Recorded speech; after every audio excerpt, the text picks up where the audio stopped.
अभी देखते हैं question number second, to be mention. अभी क्वेश्चन पढ़ते हो आपके लिए और आपको एक्सप्लेन करता हूँ कि कैसे इसको करना है। Right each of the following number in usual form. आपको जो नंबर्स दिए हैं उनको यूजुअल फॉर्म में लिखना है। तो मैं एक्सरसाइज में से क्वेश्चन नहीं लेता हूँ, ऊपर कुछ क्वेश्चन दिए वहां से एक्सप्लेन करता हूँ। देखो एक्सरसाइज की आप ट्राई करके देख लो। एक क्वेश्चन दिया है हमको 6.32 इंटू 10 टू द पावर -4 और इस नंबर को हमको यूजुअल फॉर्म में लिखना है। ठीक है, तो अभी इसको यूजुअल फॉर्म में कैसे लिखा जाता है थोड़ा ध्यान दो, आपको समझ में आएगा। मैंने आपको बताया था जब भी किसी नंबर को स्टैंडर्ड फॉर्म में लिखना है तब आपको पॉइंट के बाद मतलब पॉइंट के लेफ्ट में सिर्फ एक ही नंबर होना चाहिए। जैसे यहाँ पे है तो ये नंबर फिलहाल स्टैंडर्ड फॉर्म में लिखा हुआ है। मुझको ये कन्वर्ट करने के लिए बोल रहा है यूजुअल फॉर्म में। जिसको यूजुअल फॉर्म में कैसे करते हैं, देखो मुझको ये इसके साथ जो टर्म है ना ये टर्म नहीं चाहिए। ठीक है, मतलब 10 टू द पावर -4 वगैरह जो लिखा हुआ है ये मुझको नहीं चाहिए, तो उसको मुझे यहाँ पे गायब कर देना है। तो कैसे करोगे, ध्यान दो, यहाँ पे जो टर्म लिखा हुआ है उसका पावर चेक करो, इसका पावर माइनस में है। ठीक है, और जब भी किसी टर्म का पावर माइनस में होता है तो पॉइंट लेफ्ट की तरफ मूव हो जाता है। मतलब यहाँ पे पॉइंट है तो वो लेफ्ट में चला जाएगा। अगर यहाँ पे पॉइंट प्लस में होता तो वही पॉइंट जो है वो राइट की तरफ मूव हो जाता है। इतना समझ में आएगा आपको?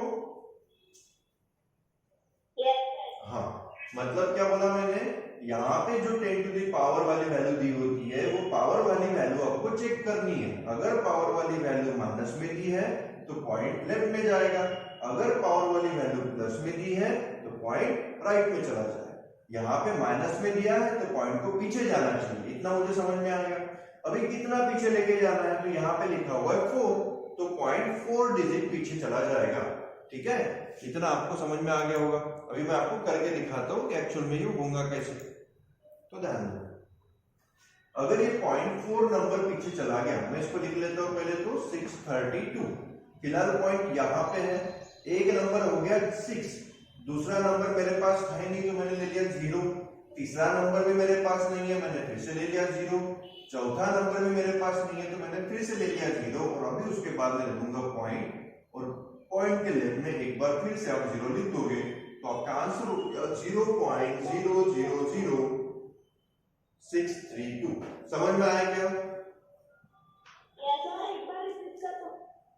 और दूसरा क्वेश्चन लेता हूं जिससे आपको और भी समझ में आ जाएगा। देखो कोई भी एक क्वेश्चन जैसे यहाँ पे दिया है 1.596 इंटू 10 टू द पावर -6।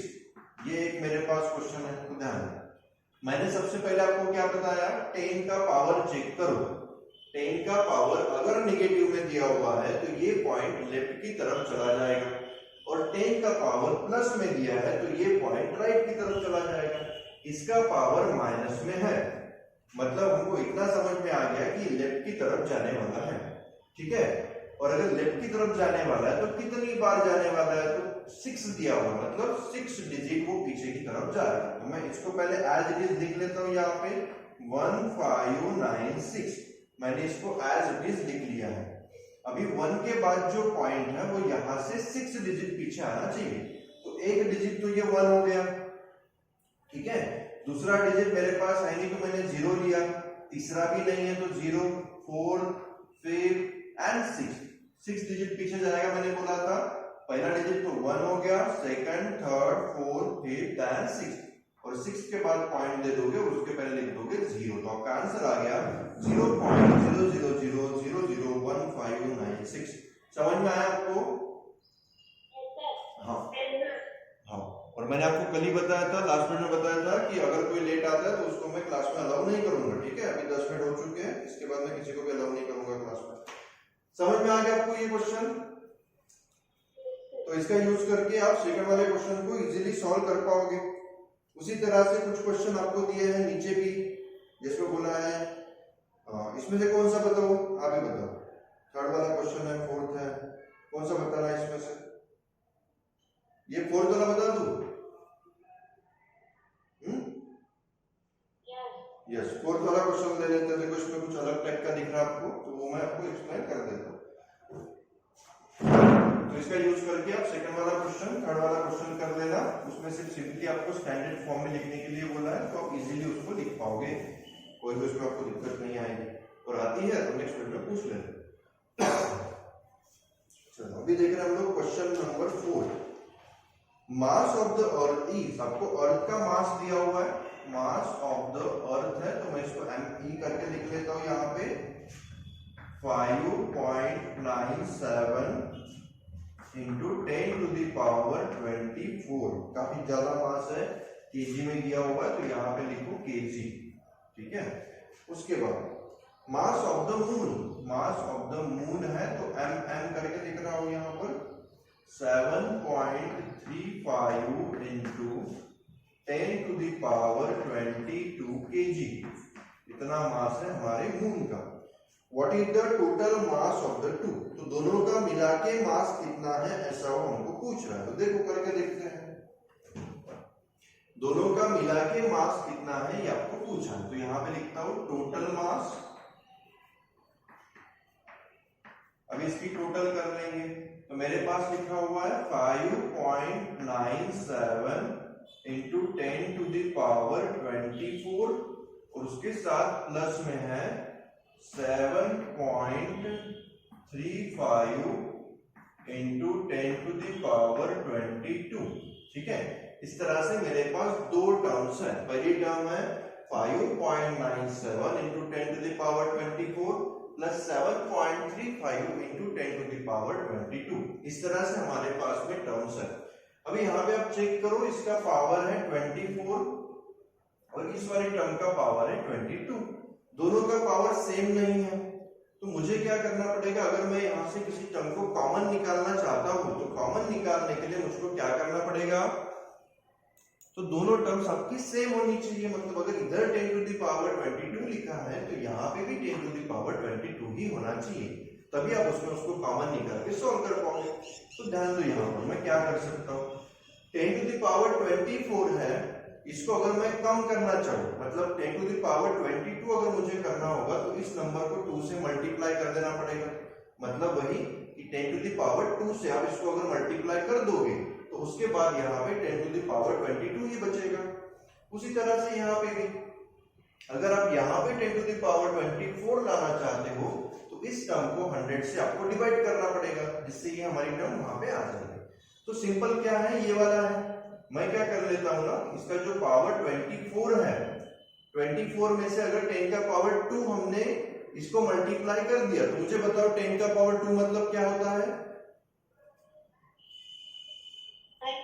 100। 10 का पावर 2 का मतलब क्या है, 10 का स्क्वायर, और 10 के स्क्वायर की वैल्यू आती है 100। तो मैं क्या करूंगा, इस टर्म को 100 से मल्टीप्लाई कर दूंगा, जिससे क्या होगा, देखो अभी 100 से कोई भी टर्म को मल्टीप्लाई करने से वो टर्म का जो पॉइंट है वो 2 डिजिट आगे चला जाता है। पता है सभी को, यस और नो? किसी भी टर्म को अगर आप 100 से मल्टीप्लाई करते हो, 1000 से मल्टीप्लाई करते हो, तो उसके ऊपर जितने जीरो होंगे उतनी डिजिट जो है पॉइंट आगे की तरफ बढ़ जाता है। तो हमको क्या करना है, यहाँ पे 10 टू द पावर 2 से मैं मल्टीप्लाई कर देता हूँ, मतलब ये 2 डिजिट आगे चला जाएगा। तो ये हो जाएगा 597, और क्योंकि मैंने इसको 100 से मल्टीप्लाई कर लिया है तो यहाँ पे 2 पावर कम हो जाएगा, मतलब इधर आ जाएगा 10 टू द पावर 22। समझ में आएगा सभी को? आ गया? हाँ। अभी उसके सामने देखो, यस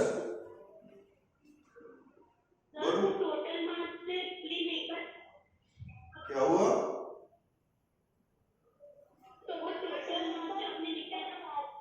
हाँ टोटल मास देखा, उसमें क्या,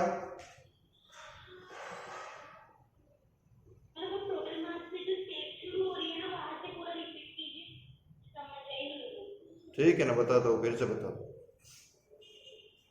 यहाँ पे उसने हमको एडिशन करने के लिए बोला है अर्थ के मास का और मास ऑफ मून का, ठीक है। अभी यहाँ पे सिंपल हमारे पास 1 + 1 2 वाली टर्म तो नहीं है ना, काफी बड़ी बड़ी टर्म है। एक दी है 5.97 इंटू 10 टू द पावर 24, दूसरा दिया है 7.35 इंटू 10 टू द पावर 22। मैंने आपको पहले भी बोला है कि क्लास में लेट ज्वाइन नहीं करना, आज मैंने आपको अलाउ कर दिया, इसके बाद अलाउ नहीं करूंगा। क्लास बार बार डिस्टर्ब होती है आपके लेट ज्वाइन करने से।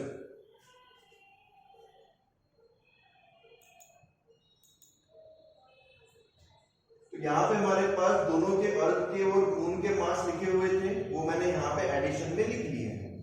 बट इस तरह की टर्म का डायरेक्टली आप एडिशन तो कर नहीं पाओगे, तो हमको करना क्या है, हमारे पास जो टर्म लिखी है उसके साथ मल्टीप्लाई में कुछ लिखा हुआ है 10 टू द पावर 24, यहाँ पे लिखा है 10 टू द पावर 22। तो हमको ये टर्म सेम चाहिए, मतलब यहाँ पे कुछ भी आप सेम लाओ, जैसे 10 टू द पावर 24 ला सकते हो 24 लाओ, नहीं तो 10 टू द पावर 22 लाओ, जिससे मैं उसको कॉमन निकाल लूंगा और बाकी बची हुई जो टर्म है उसकी एडिशन कर दूंगा। ठीक है, तो वही करने के लिए मैं यहाँ पे क्या कर रहा हूँ कि इसको मैं सेम करने की कोशिश कर रहा हूँ। बट 24 को अगर मुझे 22 करना है तो इसके अंदर जो 10 टू द पावर 2 है उस नंबर से इसको मल्टीप्लाई करना पड़ेगा। बराबर है क्या? हाँ, तो वही मैंने यहाँ पे किया हुआ है। इसके अंदर का अगर मुझे 2 पावर कम करना है तो वो 2 पावर इसको देना पड़ेगा, मतलब उस पावर से इसको मल्टीप्लाई करना पड़ेगा।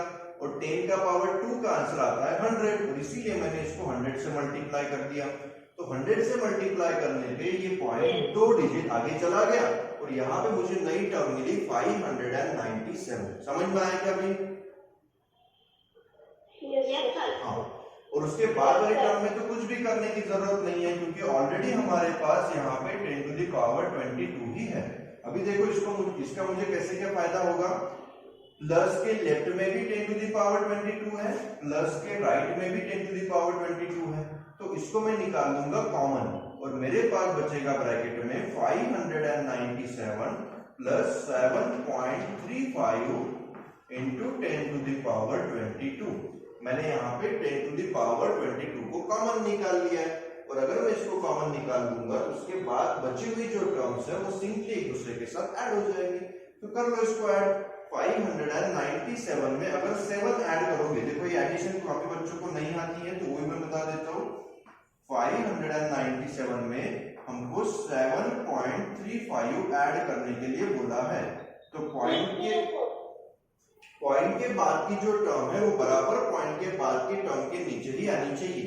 ये चीज को आपको ध्यान में रखना है, और इसीलिए मैंने यहाँ पे 7.35 को लिखा और ऊपर 597 के बाद पॉइंट के बाद 2 जीरो लगा। समझ में आ रहा है क्या आपको? Yes sir. अभी सिंपली ऐड कर दो इसको, ये हो जाएगा 35, 7 प्लस 7 14 बचा 1, 9 प्लस 1 10 बचा 1, और ये हो गया 5। तो 5 कुछ गलत होगा, हाँ 5 प्लस 1 6, मतलब हो गया 604.35। समझ में आया क्या आपको? ठीक है, और इसको लिखोगे 10 टू द पावर 22। अगर इसको आपको स्टैंडर्ड फॉर्म में कन्वर्ट करना है, क्योंकि अभी ये जो आपका आंसर आया लेकिन स्टैंडर्ड फॉर्म में नहीं है, बट अगर आपको आंसर स्टैंडर्ड फॉर्म में पूछा है तो आपको वो स्टैंडर्ड फॉर्म में कन्वर्ट करना पड़ेगा। तो वो भी बता देता हूं मैं इसको कैसे करोगे स्टैंडर्ड फॉर्म में। यहाँ पे पॉइंट पीछे की तरफ आ रहा है ना, बराबर है। अगर इसको आपको स्टैंडर्ड फॉर्म में कन्वर्ट करना है मतलब पॉइंट को यहाँ पे लाना पड़ेगा 6 पॉइंट, है ना। और अगर पॉइंट को पीछे की तरफ लाओगे मतलब मैंने क्या किया, 100 से डिवाइड किया, बराबर है कि नहीं। तो यहाँ पे 100 से डिवाइड किया तो इधर 100 से मल्टीप्लाई करना पड़ेगा, बराबर है। हाँ, तो इसीलिए यहाँ पे आंसर देखो मेरा क्या हो जाएगा 6.0435 इंटू 10 टू द पावर 24, क्योंकि मैंने यहाँ पे 100 से डिवाइड कर लिया है। इधर डिवाइड करूंगा तो एट द सेम टाइम यहाँ पे मल्टीप्लाई करना पड़ेगा। जैसे यहाँ पे मैंने इधर मल्टीप्लाई किया था तो इधर डिवाइड कर दिया था, सेम मैंने यहाँ पे भी किया है। तो आपका जो फाइनल आंसर आना चाहिए वो इस तरह से आना चाहिए 6.0435 into 10 to the power 24 kg। समझ में आया क्या? हाँ, तो इस तरह से आप इस क्वेश्चन को सॉल्व कर इस तरह से आप इस क्वेश्चन को सॉल्व कर सकते थे।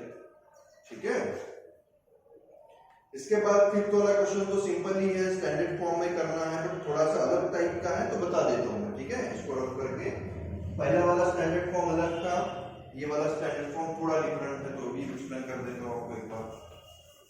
जो चीजें मैं यहाँ पे लिखा के दे रहा हूँ सब आपके रजिस्टर में लिख के होनी चाहिए, और एक्सरसाइज भी आपको करनी होती है तो बराबर रेगुलरली करते जाओ, फिर आपके ऊपर एकदम से बर्डन नहीं आता है। देखो स्टैंडर्ड फॉर्म में करने के लिए बोला है, टर्म्स यहाँ पे हमारे पास दी हुई है। एक क्वेश्चन ले रहा हूँ यहाँ पर, कोई भी एक क्वेश्चन लेता हूँ, 0.0000576 कुछ इस तरह से अगर मेरे पास क्वेश्चन है और इसको अगर मुझे स्टैंडर्ड फॉर्म में करना है तो ध्यान दो, स्टैंडर्ड फॉर्म में करने का मतलब क्या है, पॉइंट के लेफ्ट में एक टर्म होनी चाहिए और उसके बाद सारी बाकी बची हुई टर्म्स होनी चाहिए। अभी आप बोलोगे सर यहाँ पे तो ऑलरेडी पॉइंट के लेफ्ट में 0 है, बट ये 0 हमारे कोई काम का नहीं है। पॉइंट के लेफ्ट में आपके पास कोई ऐसा नंबर होना चाहिए जो कि आप बोल सकते हो 1 2 3 4 इसमें से कोई नंबर होना चाहिए, 0 नहीं चाहिए। तो देखो इसको कैसे कन्वर्ट करोगे, तो पॉइंट को मुझे आगे लेके जाना पड़ेगा, बराबर है क्या। ये जो पॉइंट है इसको मुझे यहां से उठाकर ऐसे सामने लेके जाना पड़ेगा किस लोकेशन पे, मतलब वहां पे हो जाएगा 5.76, बराबर है क्या, है ना। हाँ तो वही मैं यहाँ पे करता हूँ, यहाँ पे लिखूंगा 5.76। अभी मैंने पॉइंट को सामने भेज दिया, बट पॉइंट को सामने भेजा है मतलब मैंने मल्टीप्लाई किया है, सही है कि नहीं। अगर आप पॉइंट को सामने भेज रहे हो मतलब मल्टीप्लाई कर रहे हो, तो अभी आपको यहाँ पे ऐसी टर्म लिखनी होगी जो उसको डिवाइड करे। डिवाइड करे मतलब जिसका पावर निगेटिव हो, समझ में आ रहा है कि आपको। जब पावर निगेटिव होता है तो उसका मतलब होता है कि वो डिवाइड कर रहा है, जब पावर पॉजिटिव होता है तो उसका मतलब होता है वो एडिशन कर रहा है या फिर मल्टीप्लाई कर रहा है। तो वही करो, देखो कितने डिजिट आगे गया है ये, 1 2 3 4 एंड 5, 10 का पावर आपका हो जाएगा -5। समझ में आया क्या आपको। Yes sir. हाँ क्या क्या हुआ,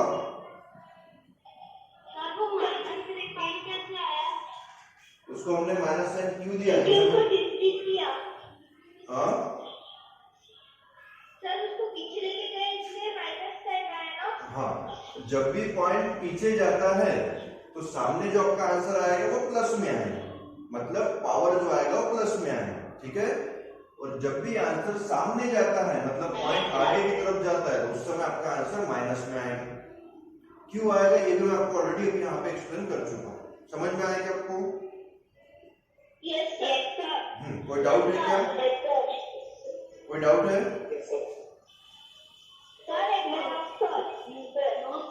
ठीक है, ठीक है। तो इस तरह से आप एक्सरसाइज में से जो क्वेश्चंस है उसको सॉल्व कर पाओगे। क्वेश्चन 5th वाला भी इसी तरह का है जिसमें आपको जब भी पॉइंट, उसमें सभी क्वेश्चन में आपको पॉइंट को सामने ही लेके जाना है। तो पॉइंट सामने जाएगा तो ये आपका माइनस में रहेगा, पॉइंट पीछे आएगा तो ये आपका प्लस में आ जाएगा, ठीक है।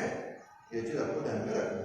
तो उसके बाद वाले जो भी क्वेश्चन है आप ट्राई करके देखना, अगर समझ में नहीं आए तो आप मुझे बाद में पूछ सकते हैं, ठीक है। हाँ बोलो सर, कुछ सीखने का फर्स्ट क्वेश्चन एक्सप्लेन कीजिए ना। कौन सा, क्वेश्चन नंबर 6 का फर्स्ट क्वेश्चन। ठीक है, 6 में से फर्स्ट वाला बता देता हूँ।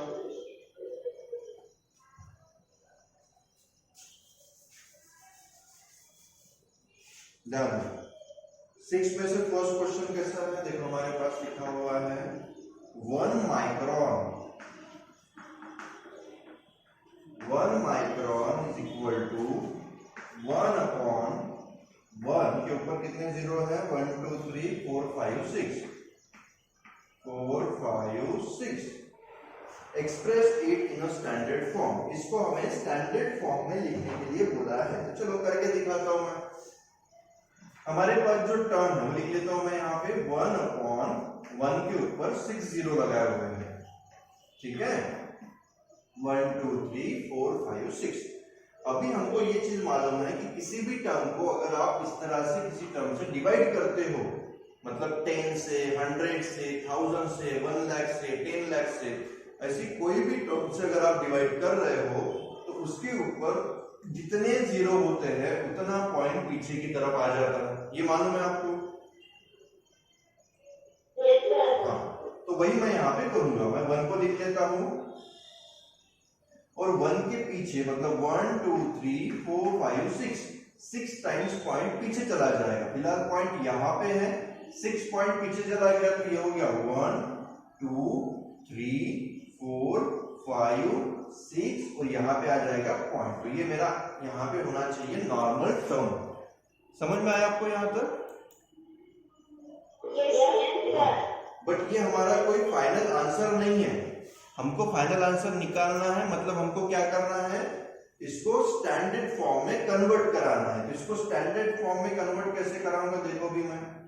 स्टैंडर्ड फॉर्म में इसका आंसर क्या आएगा?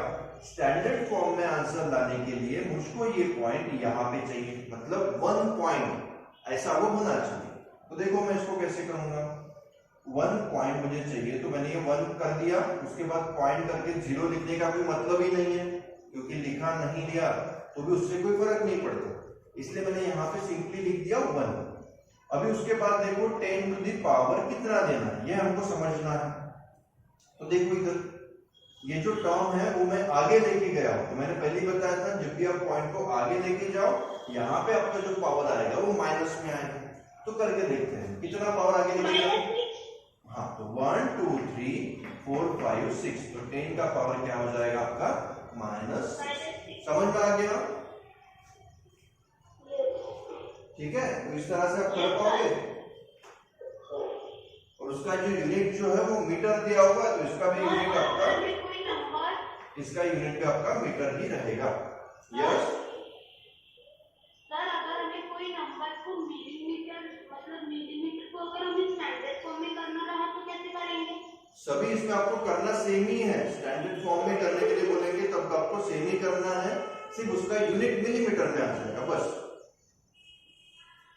ठीक है, ओके सर, ओके। जो भी उसने यूनिट दिया है आपको यूनिट वही लिखना है, जो भी आंसर का यूनिट रहेगा उसमें आपका वही यूनिट रहेगा जो उसने पहले दिया था। ठीक है, उसमें यूनिट में हमको कोई भी चेंज नहीं करना।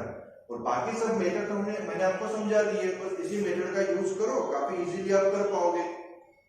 ठीक है, कोई दिक्कत है अभी? No doubt. ठीक, हाँ बोलो। Sir no doubt. सर इसका सेकंड 50 से करना है ना? हाँ, उसको भी सेम वैसे ही करना है।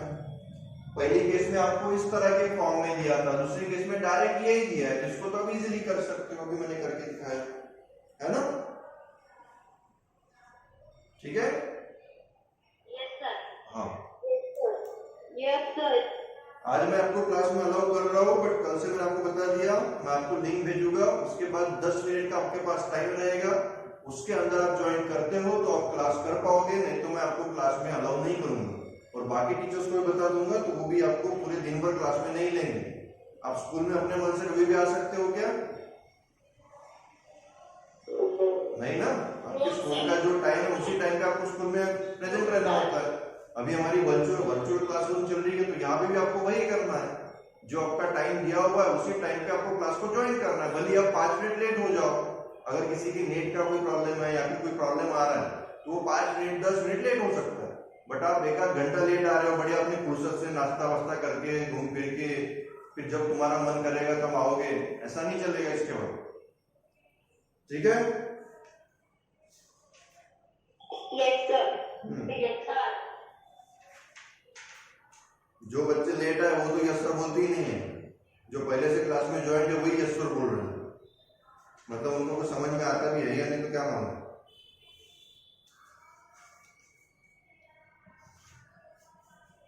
तो यहाँ पे हमने एक्सपोनेंट लेसन को यहाँ पे फिनिश कर दिया है। एक्सपोनेंट में अगर आपको कुछ प्रॉब्लम है तो आप नेक्स्ट पीरियड में मुझे पूछ लेना, अगर नहीं है तो पूरी एक्सरसाइज आपको सॉल्व करनी है।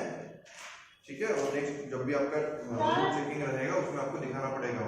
यस बोलो सर, एक बार 7 का समझाना है। 7 वाला नहीं आ रहा है? Right each of the following usual form, मैंने ये बता दिया ना, यूजुअल फॉर्म वाला क्वेश्चन ले लिया है, सेम वैसे ही करना है इसको। ठीक है, सर एक बार बता दो। श्योर, उसके जैसे मैंने क्वेश्चन लिया था अभी।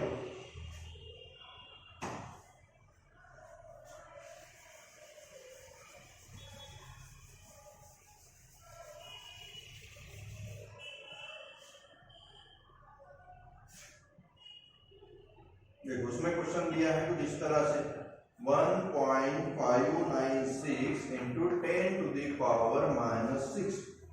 इस तरह से हमको क्वेश्चन दिया हुआ है। इसको लिखना है हमको यूजुअल फॉर्म में। यूजुअल फॉर्म का मतलब क्या होता है, मैंने पहले आपको बताया, मुझको ये टर्म नहीं चाहिए।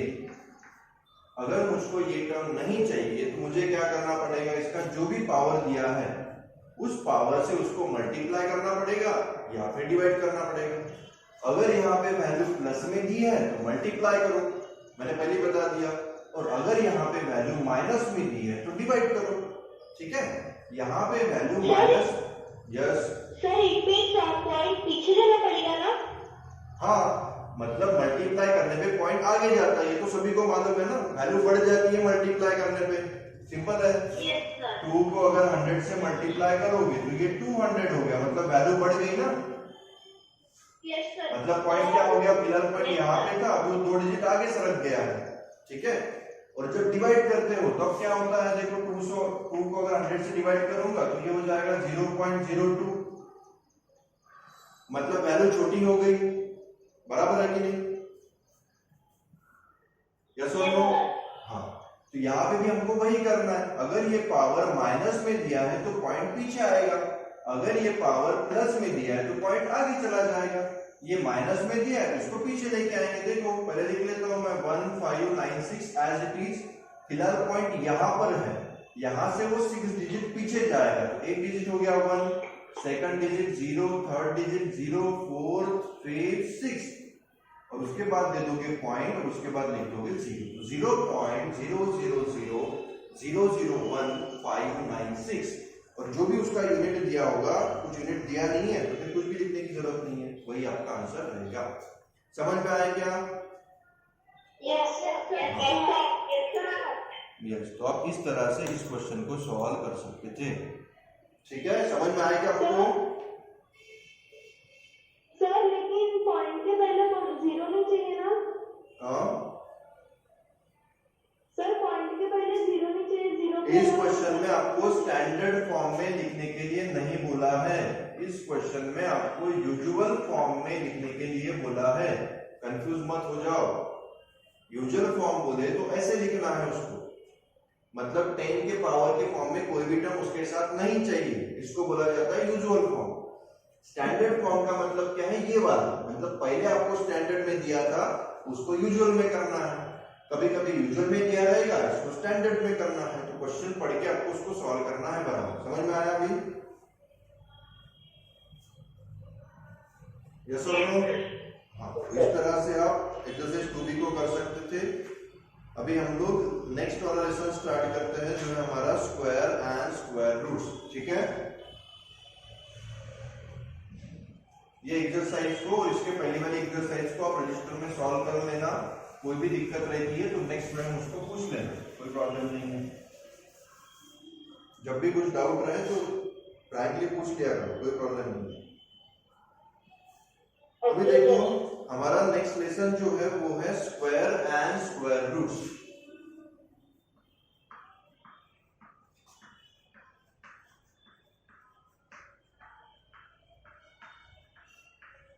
तो मैं आपको सबसे पहले तो यहाँ पे इसका कुछ थोड़ा सा इंट्रोडक्शन बता देता हूँ। हम लोग डायरेक्टली लेसन को स्टार्ट नहीं करेंगे, सिंपल आपको कुछ चीजें बताऊंगा जिससे आपको स्क्वायर और स्क्वायर रूट में कोई डाउट ना रहे। काफी बार बच्चों के दिमाग में इस पे डाउट रहता है काफी समय तक, वो मैं आपको यहाँ पे क्लियर करने की कोशिश करूंगा।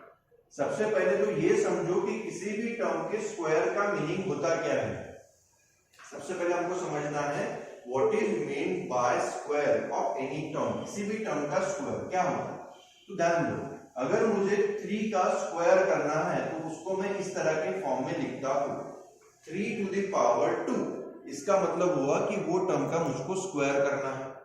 अभी स्क्वायर कैसे करते हैं तो ये चीज भी समझ लो, पावर की जगह पे जो भी लिखा होगा, बिल्कुल अच्छे से ध्यान देना, पावर की जगह पे जो भी लिखा होगा उतनी बार आपको 3 को मल्टीप्लाई करना है। तो यहाँ पे 2 लिखा है तो मैं 3 को 2 बार मल्टीप्लाई करूंगा। समझ में आ रहा है क्या? Yes sir. तो 3 3 कितना हो गया मेरा 9, तो मेरा आंसर आ जाएगा 3 के स्क्वायर का 9। ठीक है, काफी बच्चे 3 का स्क्वायर अगर पूछेंगे तो 6 लिख देते हैं, क्योंकि 3 टू द 6 कर देते हैं। ऐसा आपको नहीं करना है, ये करना मतलब आपने गलत कर दिया। अगर यहाँ पे समझ लो 3 का पावर 3 लिखा होता तो फिर आप क्या करते बताओ?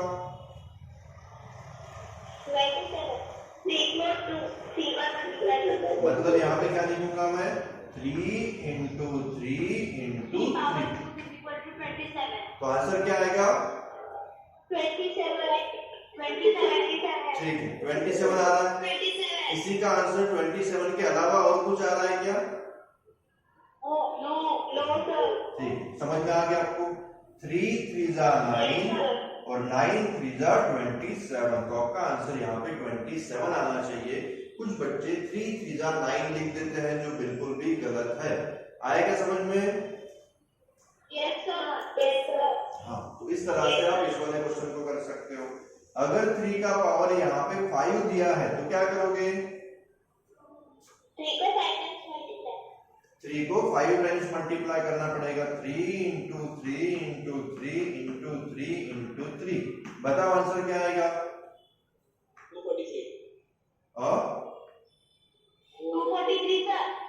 243 आ रहा है। 3 3 जा 9, 9 3 जा 27, 27 3 जा 81 और 81 को अगर 3 से मल्टीप्लाई करोगे तो 243। बिल्कुल, तो इस तरह से आप इन क्वेश्चंस को कर सकते हो। तो आपके दिमाग में अभी इसके कुछ डाउट बचा है क्या अभी भी? किसी भी टर्म का जो भी पावर दिया है उस टर्म को उतनी बार मल्टीप्लाई करना पड़ता है, उसको उससे मल्टीप्लाई नहीं करना पड़ता, नहीं तो आपका आंसर गलत आएगा। ठीक है, ये हमेशा ध्यान में रखो। अभी हमको कुछ वर्क करना है आपको घर पे। क्या वर्क करना है मैं बता देता हूँ, और उस टर्म्स को हमेशा ध्यान में भी रखना, आपका कैलकुलेशन इजी हो जाएगा। क्या करना है आपको? तो जो हमारे पहले 30 वर्ड्स हैं, फर्स्ट 30 नेचुरल नंबर कौन से हैं? 1 2 3 4 5 6, इस तरह से 30 तक हमारे जितने भी नेचुरल नंबर है उन सभी नेचुरल नंबर का आपको स्क्वायर यहाँ पे लिखना है। ये मेरा हो गया x समझ लो, तो x का स्क्वायर और x का क्यूब ये आपको घर से करके लाना है, ये आपके लिए होमवर्क है। तो 1 का स्क्वायर कितना होगा बताओ? 1। 1 का क्यूब कितना होगा? 1। 2 का अगर स्क्वायर निकालना है तो क्या आएगा? 4। 2 का क्यूब निकालना है तो 8। समझ में आ रहा है आपको? हाँ। 3 का स्क्वायर 9। 3 का क्यूब निकालना है तो 20। देखो 18 आ गया था, 18 नहीं आएगा। 3 का क्यूब निकालना है मतलब 3 को 3 टाइम्स मल्टीप्लाई करना है। 3 3 जा 9, 9 3 जा 27। समझ में आ गया आपको? बोलो।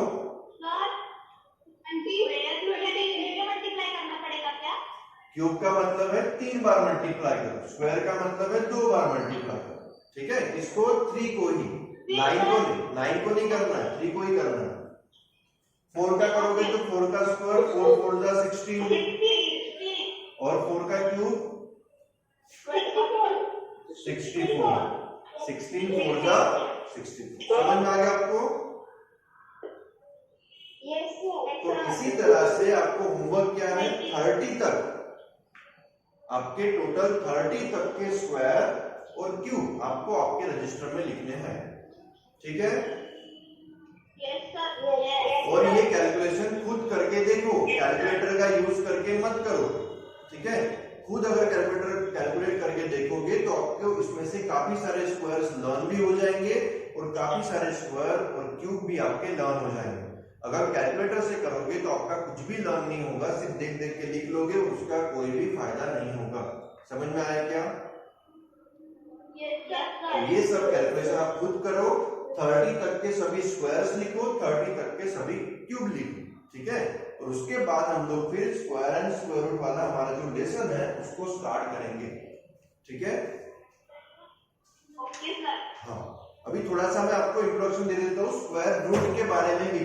अभी स्क्वायर रूट क्या चीज होती है? तो स्क्वायर समझ में आ गया आपको, किसी भी टर्म को उसी टर्म से मल्टीप्लाई करना मतलब स्क्वायर निकालना। अभी स्क्वायर रूट क्या होता है वो भी समझ लो थोड़ा सा। जैसे 4 का अगर मुझे स्क्वायर निकालना है तो मैं करता हूं 4 4 जा 16, बराबर है। तो 16 का स्क्वायर रूट निकलेगा, किसका? 16 का। और स्क्वायर रूट का ये हमारा साइन होता है, तो 16 का स्क्वायर रूट क्या बन जाएगा? 4। मतलब आपको ऐसा नंबर ढूंढना है जिसको उसी नंबर से मल्टीप्लाई करने पे ये आंसर आता है। जैसे 4 को 4 से मल्टीप्लाई करने पे 16 आता है, और इसीलिए 16 का स्क्वायर रूट मेरा बन गया 4। समझ में आया क्या आपको? अगर आपको कोई 81 का स्क्वायर रूट पूछे तो क्या आएगा? 9। कैसे बोला आपने 9? समझ में आ गया ना आपको? तो किसी भी टर्म को उसी टर्म से मल्टीप्लाई करने पे अगर ये आंसर आता है तो वही टर्म इसका स्क्वायर रूट हो जाता है। और इसीलिए मैंने यहाँ पे लिखा 9, क्योंकि 9 को 9 से मल्टीप्लाई करने पे 81 आता है। ठीक है। और एक देखो, अगर मेरे पास यहाँ पे लिखा होता 144 तो बताओ क्या आएगा? 12। कैसे बताया? कैसे बताया आपने 12? यस, अगर आप 12 को 12 से मल्टीप्लाई करोगे तो आपका आंसर हो जाएगा 144। और इसीलिए मैंने लिखा स्क्वायर रूट ऑफ 144 इज 12। तो सभी को अभी कंसेप्ट समझ में आ गया क्या स्क्वायर का और स्क्वायर रूट का? कोई भी दिक्कत है क्या थोड़ी सी भी?